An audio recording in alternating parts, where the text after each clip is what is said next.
Oh, hey, I'm glad you're here. Growing up in a video store was, well, amazing, but not without its mysteries. Over on our Patreon, which is patreon.com/VHUS, and I hope that you'll support us over there, everyone each month is eligible for a monthly giveaway of Blu-rays, DVDs, freeze-dried candy, stickers, and much, much more, and you can read about where I wrote about the Karate Tiger movies, where films like Super Fights were just called Karate Tiger 9 in Germany. And back in the video store days, you'd also come across movies with alternate titles. I've even bought some now, only to realize it. And then I'm like, well, I guess I have two of these. That's kind of cool. Also, in those days, the 80s and 90s, there wasn't a way to know a film was made as a different thing and then just assigned that name for sales, like, say, House 3 or La Casa 2. Sequels could be quite tricky and information quite questionable. That was the spark for this episode, and I explain how I found the guest in the episode, but the inspiration was the art form in the subject matter, so I wanted someone who works in that field, and I found the perfect person. So let's get right into it. The film is RIKI-OH 2. The guest works in anime, and this is VHUS.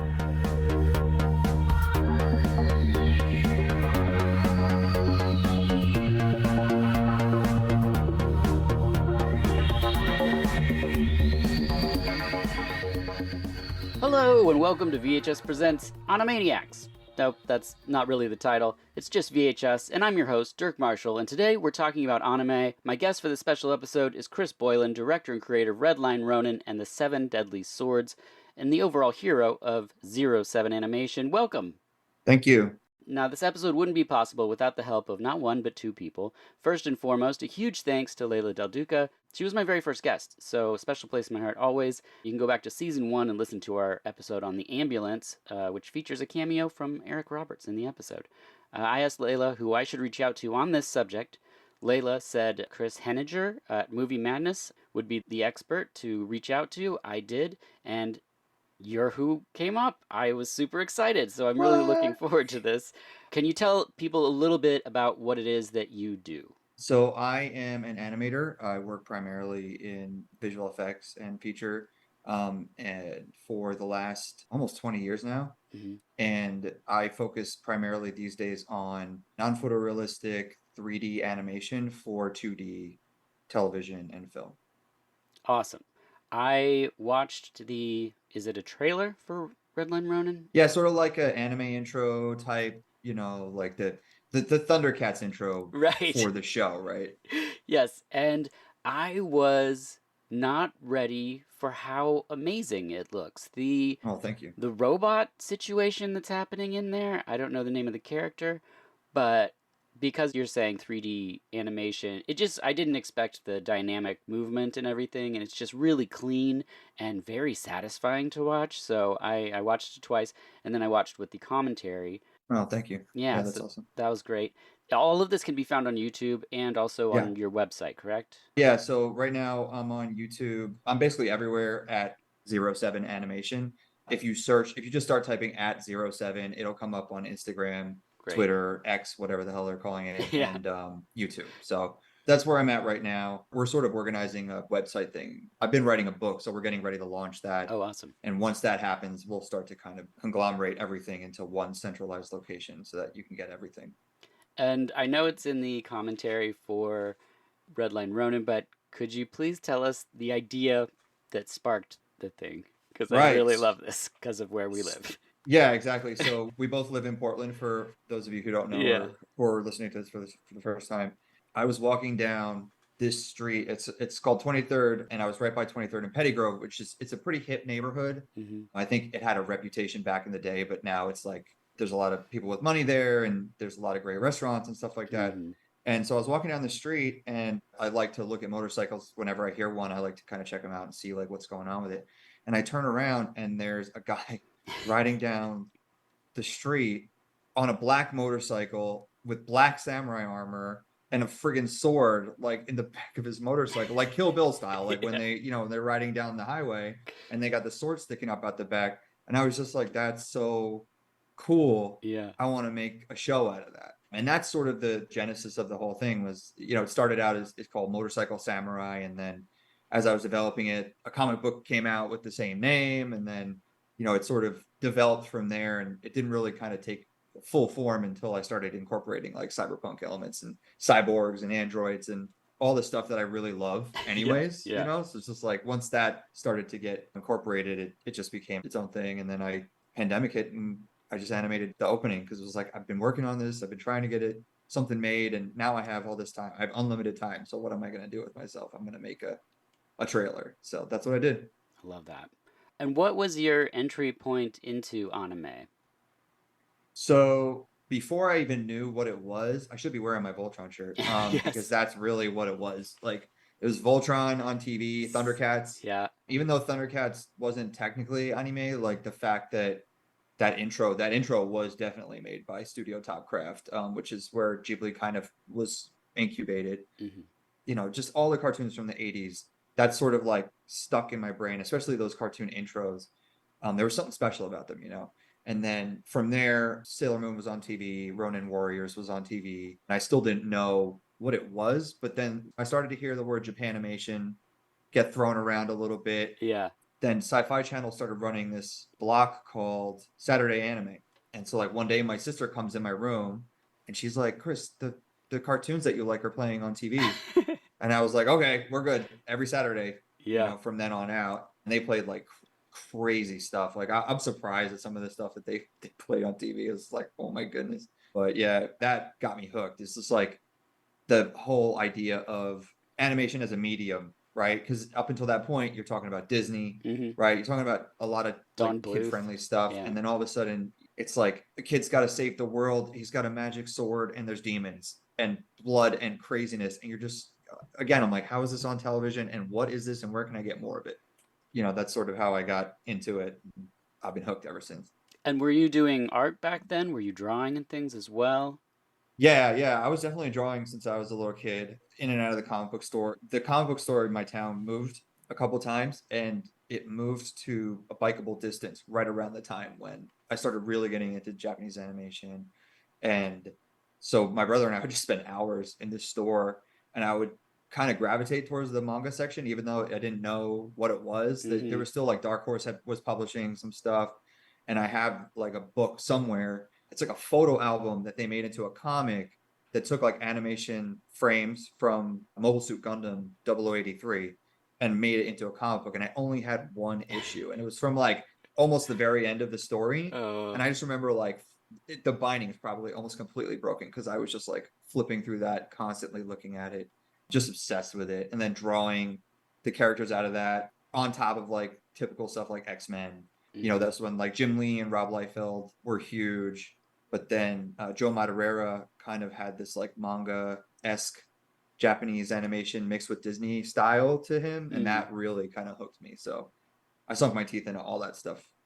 That's awesome. I didn't expect you to say Voltron because that was the same thing for me. Like that was kind of my introduction. Yeah, that and like Silverhawks, the beginning of Yeah, Silverhawks. I Silverhawks. mean, Yeah, just epic, crazy introductions to the characters, and I had no idea that it was redubbed in English because I was a kid. I was just like, yeah, this is right. Voltron. But I knew that things looked different for sure. Mm-hmm. And then in the 90s, like you said, Sailor Moon became quite a thing here in the States. And then I was like looking for, I didn't know I was doing this, but I think I was looking for like what would be my thing. And I found Mm-hmm. this box set, the Serial Experiments of Lane, or Serial Oh man, Experiments really? Lane. Yeah, and so I bought that and I was just like, okay, this is my thing. And it helped that no one, no one else cared, so none of my friends were like interested. But I loved that, and it's about a girl who commits suicide, and then her friends all get emails saying that she's in this other place that's called like the Wired, and it's like weird and supernatural and bizarre and all super cool style and everything. But yeah, so that was Lane. What is your process like now? Are you drawing in? I'm guessing in the computer, or is it compositing? What is it? You start with a wireframe and then Right. So with computer animation, it's basically you start with sculptures oh, essentially, but they're in the computer, right? that's great. Yeah. And then from there you would rig them up, which is essentially putting a skeleton into the characters that they can move around. Almost like how they used to describe it was like when you put strings on the puppet, Mm-hmm. right, to make it move. That's essentially what a rig is. And then I just animate that and make it look 2D. So I've experimented with a couple of different styles. Redline Ronin is a bit more like traditional CG in the sense that like 3D objects Mm-hmm. have a 3D form, but I've been experimenting with like heavily editing and sort of trying to emulate the more 80s aesthetic. What I'll do is I'll take the render that looks like a cell drawing, and then I'll actually draw lines on top. And then I'll recomposite that on a flat piece Oh. of basically like I've made an acetate Mm-hmm. shader, and I photograph it as if it were actually a cell. So like I shoot it on a down shooter with like a light, and I add like noise, like how it's like the old anime has like hair and dust and stuff that they just couldn't clean off Yeah, the yeah. cells. So I add that back in and do like an opacity map for the like paint strokes to Mm-hmm. make it look like the paint's kind of jittering a little bit under the surface. So I've been experimenting with trying to make something like authentically look like it's from the 80s. And I think I'm pretty close. That's sort of the direction I'm moving in, is to just sort of completely erase the CG hand of it and just get something that looks like the highest quality 80s anime you've ever seen, kind of thing. Right. I mean, I'd imagine you're not a huge team of 100 animators, right? No, So, no. Yeah. yeah. Oh, wow. That is fascinating. Yeah, yeah. Like Redline Ronin took 9 months to make, and six of those nine was character creation. So it's just like the assets are what is really like labor intensive. Like you Mm-hmm. have to make everything in that world before you can photograph it, before you can move it around, right? And so that's kind of what takes the longest, is just like making everything. But once you have it, then you have it forever. Right. So you just make infinite number of whatever you have. Wow. And is the end goal for Redline Ronin to be longer, or like is this just? So as it stands right now, there's not a lot of interest. It didn't really hit on YouTube, the algorithm being what it is and whatever. And Sure. it Yeah.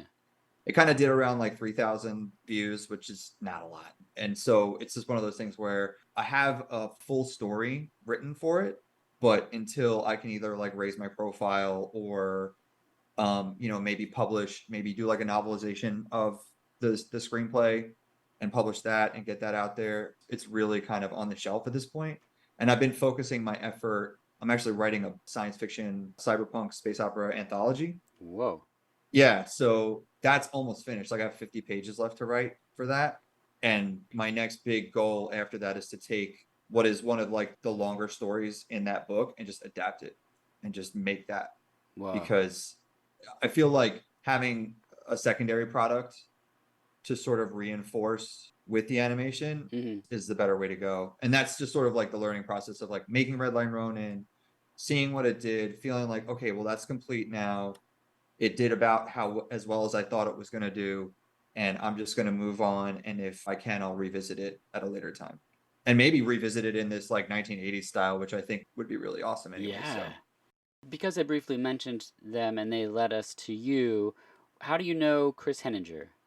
okay, so Chris runs a programming block at the Hollywood Theater called Animehem. Okay, what is this? So this is once every 2 months, he shows classic 80s anime in a movie theater. And I think the next show is on August 20th. So if you want to go, you should definitely get your tickets.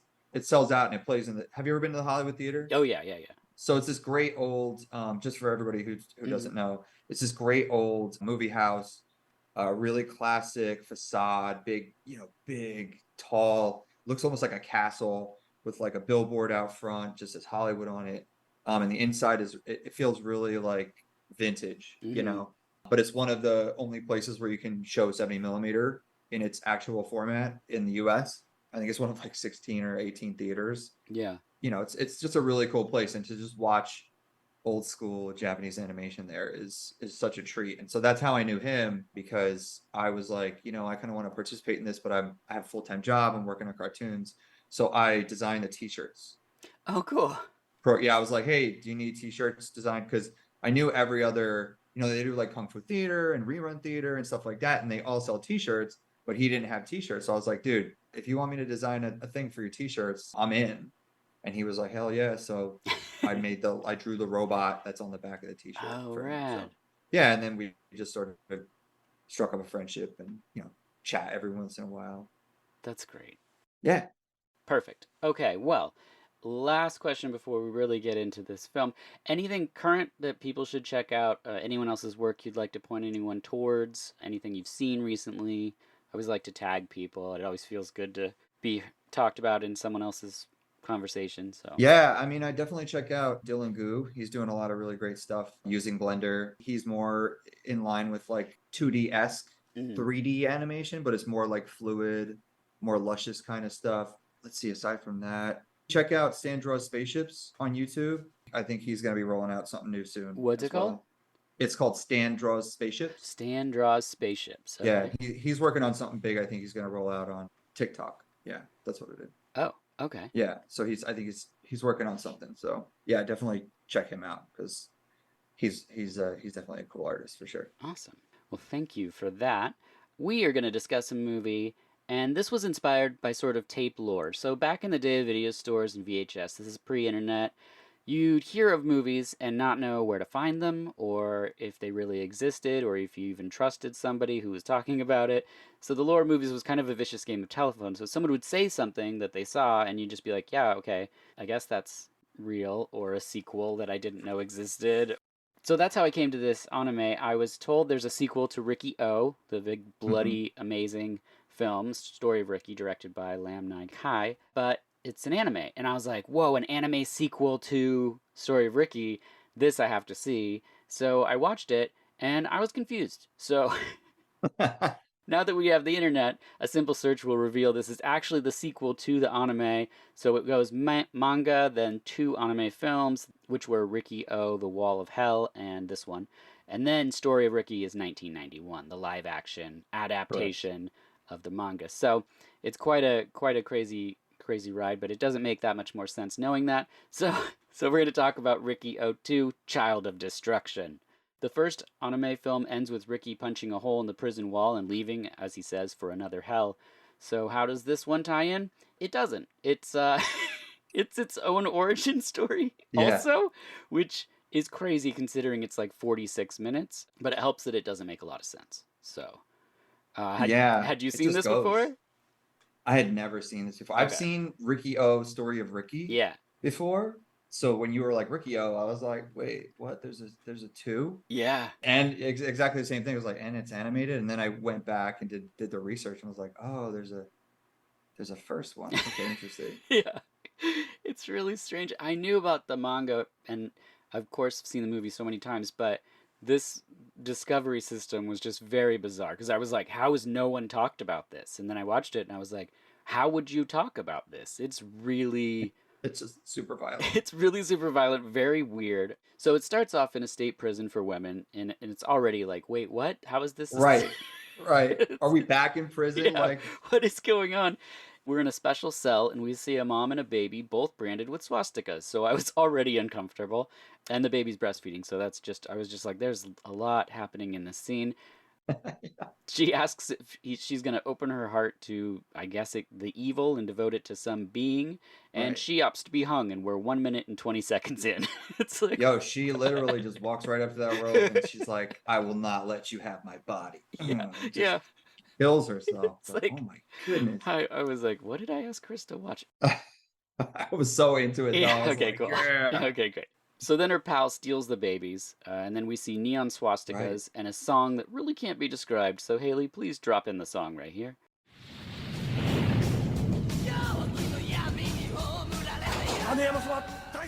And then title card RIKI-OH Violence 2, and then the next title card Child of Destruction. So, um, great. Horobinoko. Yeah, no notes on that. We see a grown Ricky walking to the Blue Forest and into a graveyard. He stops to return a ball to a blind elderly person who thanks him by communing with the dead, which causes their glasses to explode and they cough up blood. And Ricky leaves. It's like, wait, what? What Yeah. was that about? Okay, moving Well, on. my favorite was like, if I hadn't transferred the energy into my ball, I surely would have died. Yes. And I was like, oh, okay, well, maybe they'll describe what this process is for. Nope. No, not at Nope. all. Next, Ricky encounters an ambush, but then after a quick fight, we learn it's his guide. Yeah. Some dude who was trained by somebody else he knows. Yeah. which we're not introduced. Yeah, No. it's wild. But luckily, they do explain. What do they explain? The evils of nuclear power plants as the conversation Yes. happens. Very important. So Ricky says he's on his way to murder his brother, and I was like, hold on, what's happening? Okay. Yeah. But we don't have really any time to think about that because then it says the Black Knights arrive, and I'm like, who are the Black Knights? What is this? What is this movie? And they're fully sporting jetpacks when they Yes. show up too. Yeah, jetpacks and like metal face masks. It's pretty amazing. Yeah. This is the part where I definitely realized that I had to reach out to somebody to talk about this movie because Ricky punches a guy, and it could only be really described that he punches him and the man's face bursts around his fist. Yeah. Like, It just goes. his eyes shoot out, and it's like, it's really amazing. Yeah. It's pretty awesome. Yeah, so the evil Washizaki pops up and cuts the guy's arm off with his sword and then slashes him completely in half, which is amazing. Mm-hmm. You know, I can never get enough of that. Every time it happens in a movie, I'm like, yeah, that's what we're signing up for. Give that to us. I mean, you already saw a guy get his face punched around a fist, Yes, so yeah, it's pretty amazing. Next, we of course we have death matches. We have to. One man runs another's eye socket along barbed wire. That's like the right. first move. I was like, Right. whoa, that is gnarly. And then the other guy gouges that guy on the eyes and then throws him onto spikes, which stab through his entire body everywhere. Yeah, yeah. My favorite is they're like, it's pancreation. I'm like, I know what pancreation is. This is not This is pancreation, not guys. that. Like, what are you talking about? Like the Japanese people were like, oh, pancreation, it's Greek. Gladiators, let's go. Let's go Right. with that. Yeah, it is. It is crazy. And I'm curious for you as someone who works in animation, just let me know if there's any specific moves or scenes that you liked the style of. Because I there's mean, the whole movie, yeah, really. okay, good, perfect. Ricky's told to choose a weapon and he chooses his fists, which I was like, hell yeah, Yeah. man. Yep. That's what you got to do. He's going to fight Yanabaru Kensho. That's his opponent who has mercury nunchucks that can break bones. That's right. Yeah, Yeah, the mercury inside of them, right, ricochets together and y- it breaks your. I'm gonna yeah. break your skull. That's That's what he that's what says. he says. But Ricky just kicks him straight into the barbed wire and he's all wrapped up and like it's pretty crazy. He doesn't kill the guy though, and then Kensho throws a sai into his leg. I think it's what it's right? Sai. Yeah, that's a sigh. Yeah, poison sigh. Yeah, into his leg, and then Ricky punches him out of the ring. He kind of flies through the sky and onto the stairs, and a Yeah. stranger emerges from a well-lit door. It's Nachi, Ricky's bro. And the audience says he's healed people before, so you're like, oh, he's gonna heal him. But no, he No. just holds his head and mind lightning kills him, I guess is Yeah. what he does. Because apparently he has like psychokinetic powers. Yeah, for a movie called Ricky 2, it's a lot more about Nachi. Like, it's Yeah. just. I kept waiting for Ricky to do more amazing stuff, and he does some stuff, but it's a lot of Nachi. Ricky's leg wound is poisoned, and we get a flashback of Nachi just juicing a bird in a forest. He's just like holding a bird, and then he just squeezes it until all its I blood was comes like, out. he's like, oh, it was hurt, so I Yeah. put it out of its misery. Yeah. And then the next scene is like Ricky just like running away, like, let's play hide and seek. Yes. I'm just running away from you, bro. I'm so confused by that flashback. Ricky wakes from 3 days of slumber and is in a rehabilitation place for fighters, so he goes to the gym, and who's lifting weights? Well, it's a cyborg. Terminator. And why a cyborg would be lifting weights, I don't know, but his backstory is he's a robot built also with human parts but with no heart, designed to work in a nuclear power plant. But they all decided to riot, and he became a fighter so he could kill humans. His name? Atomic Robot. Atomic robot. I love it. I love that we don't know so much about so many people, but they're just like, here's the whole story of Atomic Robot. Listen, here's his backstory. Here's his motivation. It's pretty clear to me. Yeah. I mean, it's perfectly done. Clearly, Atomic Robot's through playing games, but a game. Why don't we pause the movie and play a game, Chris? Are Okay. you ready to play Anna Me or Anna You? Okay. Okay, so but despite the terrible name, it's just simply I'm gonna give you 10 options, and you just tell me if it's real anime or something that I made up. Okay. Yeah, and don't worry, you've already won just from being here. Number Yes. one, Butt Attack Punisher Girl Gottaman. Ooh, that might actually be a real one. Yep, it's a real one. It's a girl makes Okay. a deal with Buddha to save her friend, but she must turn into the Butt Attack Punisher Girl Gottaman. What does that mean? Well, she attacks people with her butt. Sounds about right. Yeah. Number 2, I want you to make a disgusting face and show me your underwear. Oh, It's really tricky. Because this one sounds real too. it's real. It's basically just that. It's just anime ladies making a disgusting face and showing you their underwear. Wow. Yeah. Okay. Number 3, Dick Fight Island. I'm gonna say, oof, I'm gonna say this one's fake. Yeah, you're right, because it's a manga. It's not really an anime. Okay. But it is a real manga about an island where men battle by way of their penis. Okay. Because I was gonna say, like, I think there's like a Chinese porno where they have like kung fu Yeah. fighting with Probably. like that, but like Yeah. no, I've No, never it's a seen like any anime like that. it's a manga, real crazy one. Number 4, Bo Bo Bo Bo Oh, this is real. Bo Bo Bo. Yes. Bo bo bo. Yeah. Yeah, yeah. I just wanted to say that one, but it's a character who has super nose hairs for battle. Yeah. Nailed That it? one's real. Okay, perfect. Number 5, I My Me Strawberry Eggs. It sounds too ridiculous to be real, but I'm gonna say real. Yeah, it's real. It's about a man who can't get a job, so he cross dresses as a school teacher. Oh, Yeah, I My Me okay. Strawberry Eggs. Okay. hmm Interesting title. Yep. Number 6, Lucifer and the Biscuit Hammer. That's real. That's real. A guy Mhm. wakes up one day to a talking lizard who says he was a knight and he must stop the world from being destroyed by a giant hammer. It's all in the title. Okay. Yeah. Yeah.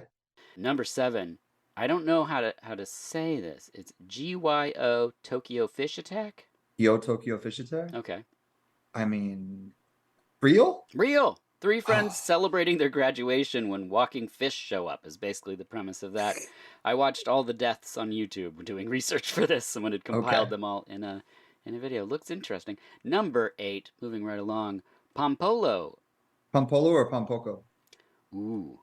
What's Pompoko? Pompoko is about a bunch of like raccoons that can shapeshift, and yeah. Okay, that's it. Thank you. You knew it, and it was autocorrect there. So yeah, Pompoko, a community of magic shape-shifting raccoons, struggle to prevent their forest home from being destroyed by urban development. They have really big manlinesses. Okay, gotcha. Perfect. Number 9, interspecies reviewers. I think this is real. That's right. It's 2 space horn dogs making out with aliens and posting reviews. Oh my gosh, what? Yeah. Number 10, Gary. He's just a guy who can fix your car. Not real. That's right. I made it up because all the other ones just had too much to do with sex and things. But I also said, what if he fixed your car with sex? Yeah. Then it's real. Gary, what if he fixed your car with sex? Then I would be like, that's real. That's a real anime. that's a real one for sure. Yeah.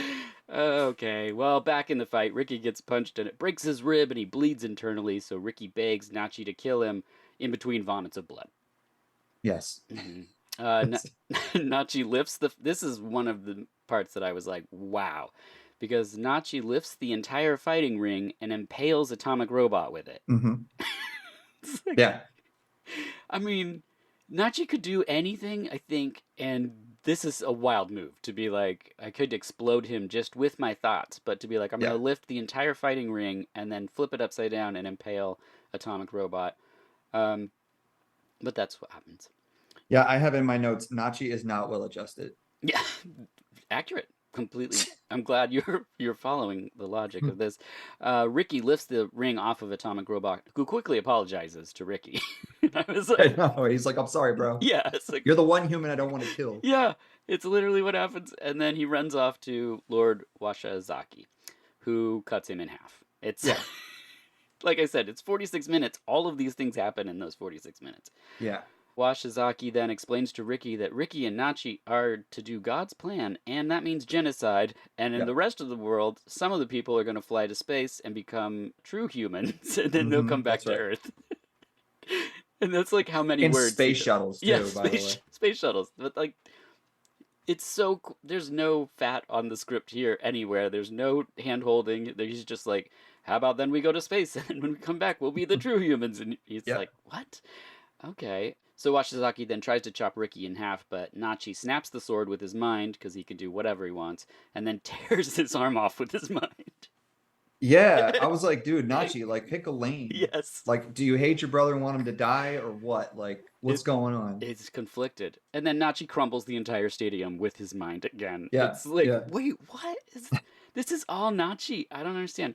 So next people are chilling with Nachi and he heals a little girl, but then Washizaki shows up and douses the building in stairs and gasoline. Just like he's like, fine, Nachi, if you want to tear my arm off, I'll burn you all to death. And then he sets the building on fire and machine guns a couple people who go outside. My God. So Ricky He's shows gonna up. kill the little girl too. Yeah, so Ricky shows up so that we don't start calling this Nachi too. And then Nachi appears nude and bathed in fire and melts everyone's skin off. I know. He's just he does that like Indiana Jones in the Yes. Raiders of the Lost Ark move. It just melts everybody's face. Yeah, and it just like blasts them and you see through their skin and then the muscle tissue and then their skulls and it's just really really amazing. But then unfortunately he cracks the earth and the girl he heals, she just falls straight to her death. Guys, I was like, dude, Nachi, you're killing the girl. You just saved her. What are you doing? It's just so pointless that she's just like, I can walk, and he's like, good, you can walk over to this crack and fall on the earth. Yeah. Oh my gosh. So Ricky and Nachi lock fists in battle, and we see the swastikas and stuff again. In case you forgot about that part. Yeah. I love this move. So Nachi somehow explodes something, and rocks stick into Ricky's skin, and then Ricky flexes, and they shoot the rocks out with blood. It's pretty rad. And then Ricky punches through Nachi's hand. Nachi bites Ricky and really just starts chewing on his neck for a while. Yeah. Blood shoots everywhere, and then Ricky just really easily snaps Nachi's neck. It just And then that's it. Yeah. It's a very short battle for what you waited for. And then with Nachi's dying breath, he says, "Visit Mom's grave." So then Ricky goes back, walking past the blind person, and he's like, "I'm off to another hell." And you're like, "Oh, I guess there'll be a Ricky 3," but there wasn't. There's no Ricky 3. No, that was it. Yeah. The best was like, I had to rewind it because I was like, did I really just see that pop up on screen? And he's like, I left you there because I wanted to have a tricycle of my own. Yeah. I was like, no, you didn't just leave him there because he's a psychopath who just murdered a bird. You left him there because you wanted a tricycle and there was a rich guy who's going to take you away. Yeah. It's, I have no clue.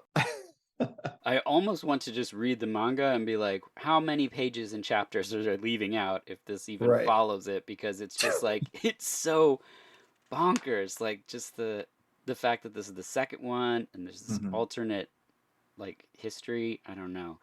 The tricycle angle is really bizarre. It was so weird. But what are your final thoughts for RIKI-OH 2, Child of Destruction? Oh my gosh. I mean, like, there's so much to unpack. So like I watched the first one too, just to kind of get prepared. Yeah. And the first one's basically the same as the live action, right? It's like him in prison and he, you know, he's just like, I'm going in to foil the plans of you corrupt people, right? Like doing whatever. But now he's searching for his brother, right? So that it's like he stumbles into this, well, they're corrupt and they're taking the nuclear power plant. And I mean, like just the amount of things that were introduced in this movie, like very, very anti-capitalist, first of all. Like whoever this dude is like well before his time. I think the movies came out right before Japan's economy completely collapsed and went into a recession. So I feel like this dude might have been like seeing things, you know, in Japan, like domestically, like, listen, if we go on this route and we start unregulating these things, the economy is going to collapse. And then you have at one point a tsunami hits a nuclear power plant and poisons the ocean. And I'm like, like this just happened like 10 years ago. Like, what's going on? Like, this is weird. You know, like it's just like all sorts of just weird, just like strange, like ideas and concepts. I mean, you know, like one of the things that I read was like the Wakizashi was like the primary inspiration for M. Bison. And clearly shows. You know, you're just like, oh, okay, yeah, that's totally him without psychic powers. Nachi is just, he's just a complete psychopath. You know, like, it's just, you know, it's like, oh my god, like what is happening? And Ricky is supposed to have powers, but he only has powers when he needs them, right? Nachi has powers the entire movie. He's killing people left and right with his mind. And Rikio only has powers when he needs to like kill Nachi, and that's basically it, right? Yeah. Otherwise, he's punching through people. He's super strong, obviously, but that's it. Yeah. It's It's just so crazy. it's also so strange. Like when you look at the two side by side, the first one and the second one, it's Yeah. like, okay, so the first one, he goes into the prison, you know, and in the second one, it's like, oh, he enters this underground fight thing Yeah. to get close to his brother. I'm like, okay, sure. But then it's like, that's pretty much where the sort of similarities fall apart. Yeah. And then it's just like, well, it's also about this and about this nuclear Right. thing. And you're just like, well, couldn't it just be one of these things? You only have Right. 46 minutes, but instead they put so much in there that it just like goes from pace to pace. It's just like playing hopscotch with you're just like, wait, what is who is that? What? Okay. Yeah. Well, and then they suggest too, like that Ricky and Nachi have like a specific thing that they have to do. Like they're the children Mm, of destruction. They're gonna cause the rapture, right? For lack of a better term, right. the end of the world, so that these people can fly to space and everything can be destroyed and they can come back. I kind of got the hint that like maybe the leader of the bad guy organization is their father, Yeah, yeah, yeah. you know, because the mother was being held captive. That's what I thought the Um, whole thing was like, yeah. wasn't that his dad? Yeah, like where's his dad? Because that's the thing too. Watching the first one, it's like, oh yeah, he's got loving parents and they're rich and da da da da. And then the second one's just like, no, no, no, no, no, they're orphans. Right. Their mom hung herself in a jail, and nobody knows where the dad is. Yep. Okay. Yeah. It's so weird. Yeah, when you're going into this one, you're going in for the intense gore Yeah.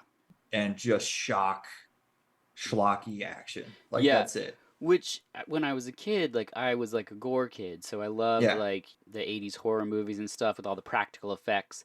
And then I couldn't believe it when I started to see it in anime because yeah, they were drawing the stuff that I wanted to see as a kid, you know? Because it would always cut away in our cartoons in the States, or even like G.I. Joe or something. They're like, no one's yeah, gonna die until the yeah. movie or It's just blue whatever. lasers. Yeah, Yeah, yeah. And so it just felt like none of this really matters. But then you'd see like in anime where like someone gets shot and you'd see like their skull sport. come Yeah. apart or yeah, split in half like in this.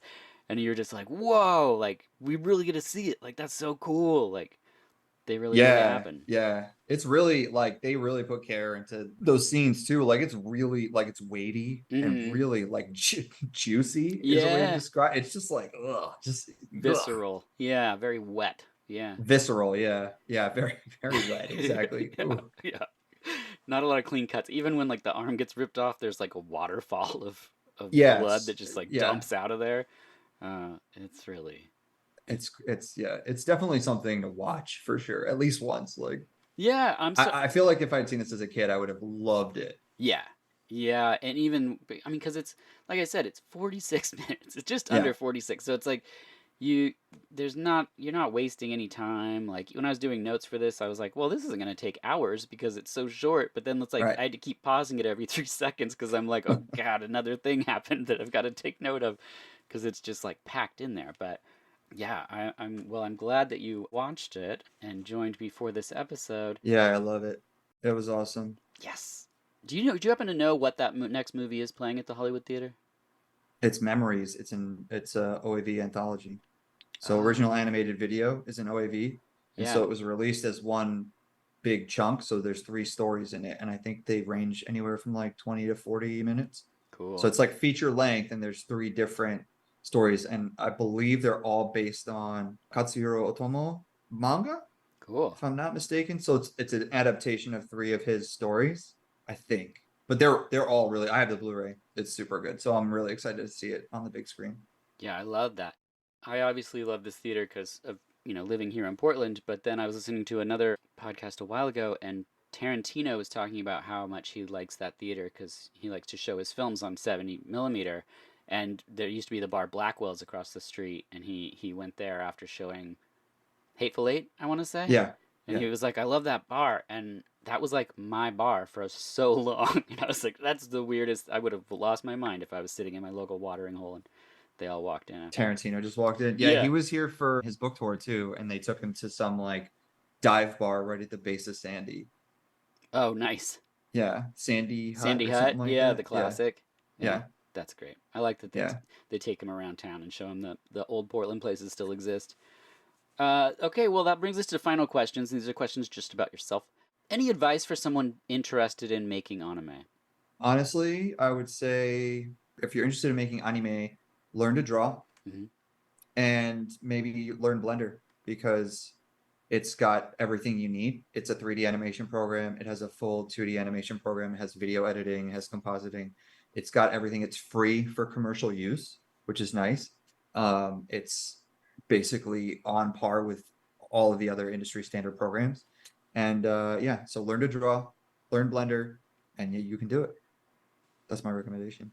What is a good day like for you working in animation? Good day. I mean, if it's working for client, I would say getting approvals, getting good feedback. I put in a decent amount of time, but I'm really efficient with my work. Hmm. So especially with like computer animation, once I have something locked, I can kind of propagate it over and over and over again, and that's how I get exponentially faster. So a good day really is just about like building shots, animating, and at the end of the day, feeling that sense of accomplishment.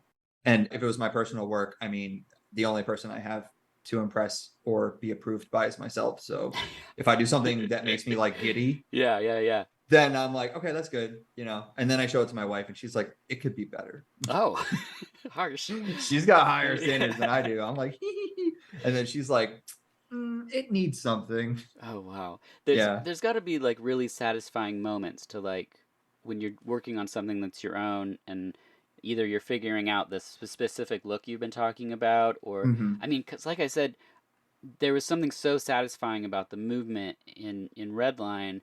The thing about animation is like you're not just rendering and creating a thing. You're also picking our point of view for how we're going to see it, like the Right. angles. So you're kind of the cinematographer, the director, the animator. These are all different hats that you wear at the same time.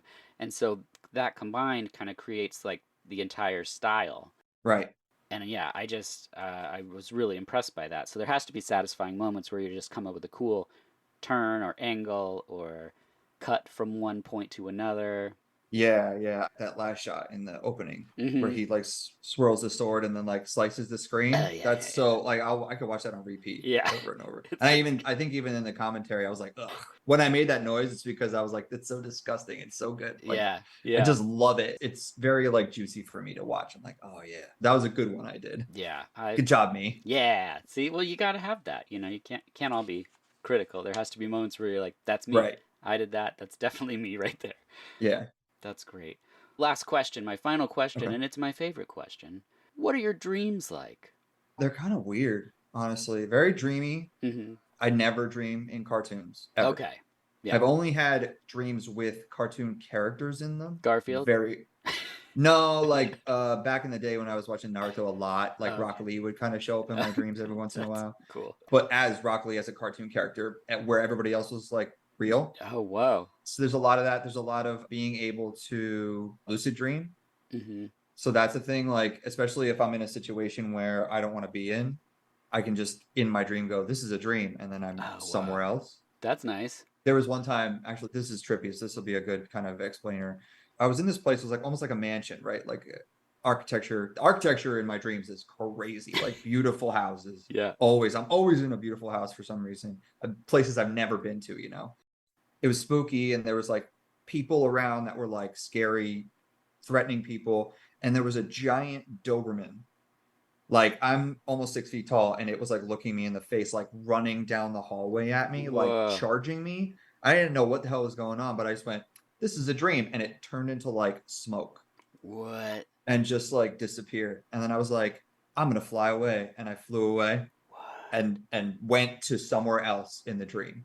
So like a lot of that, a lot of like weird, like either weird stuff that's like really vivid, or I can just piece out of my whatever bullshit that's going on. You know, I'm just like, whatever, nope. Wow. That's amazing. Yeah. Ah, I love that. What are your dreams like? Tell me about that. Oh, wow. No one's ever asked me in 13 seasons. You know, I don't have a lot of them. And when I do, it's usually just like normal life stuff. It's like, you would think with all these weird images I'm constantly putting in my brain from all these movies, that it'd be very bizarre. But it's really not that weird. And then every once in a while it'll be like a normal situation, but just the wrong person is there. Hmm. So it's just like I'll wake up and I'll be like, that's weird. That person would never be at the Yeah. farmer's market. But it's Yeah. just like mundane. I always think it's fascinating. Like you're talking about lucid dreaming, or when people like have a reoccurring dream over and over and over again. That's really fascinating. It became my favorite question because when I was really focusing just on people's professions, it was fascinating to hear how many were actually influenced by their work, you know? Mm. Because, like, when I had the most dreams was when I worked in social work. And so it was more of the dream wasn't about the stress of the day, which was just, constant trauma and stuff, but it was about the Monday through Friday 9 to 5 ritual of it all. So I would Yeah. have so many times I would have dreams where like I got up, I brushed my teeth, showered, whatever, and then I'd wake up and I'd be so bummed that I had to do all those things over Yeah. again. Oh Because no. that's what I was dreading. I was dreading the Monday, the Tuesday, the just empty conversations that people would have, or they'd be like, "Well, it's almost Wednesday," and then Yeah. and then Wednesday comes around and they're like, "2 more days," and then on Friday they're like, "We did it," and then you're just like, "You did this last week," and then Yeah. Monday they're like, "Well, it's Monday, but if we," and you're like, "Oh, what is this being John Malkovich like world I live in?" Yeah. That's a signal right there that you need to get out of whatever you're doing. Yeah, You need to change that whole picture. yeah, and then like now, like my life is so sort of shapeless between like working for myself and Hmm. like we just do random stuff all the time that is just I don't ever have those stressful dreams or I'm never like worried. I don't know. I live a weird life where I contact strangers and ask them to watch cartoons. We did it. Yeah, we did it. We did it. It's almost Friday. Oh, it could be, depending on when people listen to this. It might be Monday. Who knows? Yeah, I don't know. I always think that's a bummer when I'm listening to a podcast and they're like, well, it's April 12th, 2012. And I'm like, oh man, you really put it in a specific time that it's stuck Yeah. there. Like, I'm pretending that you're talking right now. That's like how Yeah. podcasts work. Oh, anyway. Well, Chris, thank you for being here and thank you for watching Ricky 2. My pleasure. Thank you for having me. Fantastic. And I will probably see you at that Hollywood screening. Heck yeah. You're going to be there. One more time where people can find you. You can find me on YouTube, Instagram, and Twitter at 07 Animation. Twitter, it's 07 Anime because the character limit cut it short. And everywhere else, it's 07 Animation. Just start typing it in and it'll pop right up. Yeah, and that's spelt out 07, right? 07, yeah. There it is. Yeah, no funky things with like letters and numbers with this one. We went straight for ZEROSEVEN Animation. There it is. Yeah. Easy to find. Well, as always, I'm Dirk Marshall, and this has been VH Us.